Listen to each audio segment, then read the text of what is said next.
మత్స్యకారులకి వలలు పంపిణీ చేయడం జరిగింది. 7గురికి ఈరోజు ఒక్కోటి యూనిట్ కాస్ట్ 2,43,900 రూపాయలు.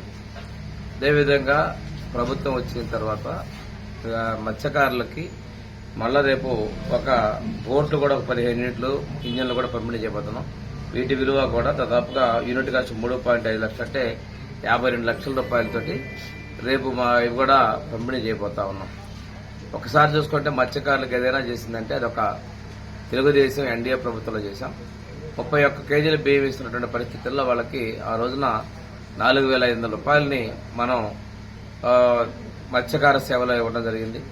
తర్వాత ఇప్పుడు దాన్ని 20,000 రూపాయలు ఇస్తామని చెప్పాం. 20,000 రూపాయలు కూడా వేటకెళ్లే వాళ్ళందరూ కూడా ఇవ్వడం జరిగింది. వేటకెళ్లే వాళ్ళు వలల్లాగి సముద్రంలో వాళ్ళు భారమైపోతుందని చెప్పే ఉద్దేశంతో 50 సంవత్సరాలకే వాళ్ళకి పెన్షన్ సౌకర్యాలు కూడా కలిగించడం జరిగింది. అది 2019 ముందే 50 సంవత్సరాలకి మనం పెన్షన్ కూడా ఇవ్వడం జరిగింది. ఈ విధంగా మత్స్యకారులకి బోట్లు, వలలు, అవుట్ బోట్ మోటార్లు ఇవన్నీ కూడా మనం ఎప్పుడూ కూడా పెద్ద ఎత్తున ఇవ్వడం జరిగింది.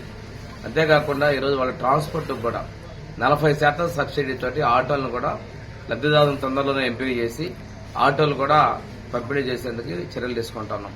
ఇంతకుముందు సైకిళ్లు, వలలు అదేవిధంగా మోపెడ్లను కూడా మన ప్రభుత్వం సబ్సిడీతోటి ఇవ్వడం జరిగింది.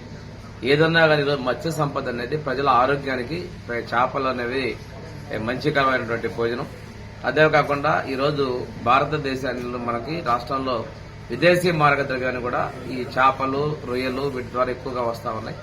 కాబట్టి మత్స్య సంపదను ప్రోత్సహించడానికి అదేవిధంగా సముద్రంలో సీవీడ్ పెంపకానికి కూడా ప్రభుత్వం చర్యలు తీసుకుంటా ఉంది. నేను మత్స్యకారులకు కూడా ఆసక్తి ఉన్నటువంటి వాళ్ళు సీవీడ్ పెంపకం ద్వారా భవిష్యత్తులో మరింత ఆదాయాన్ని పొందేదానికి అవకాశాలు ఉంటాయి.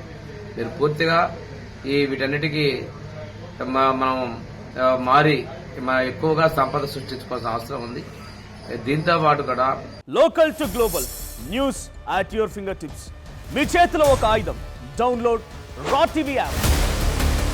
Media legend Ravi Prakash is back.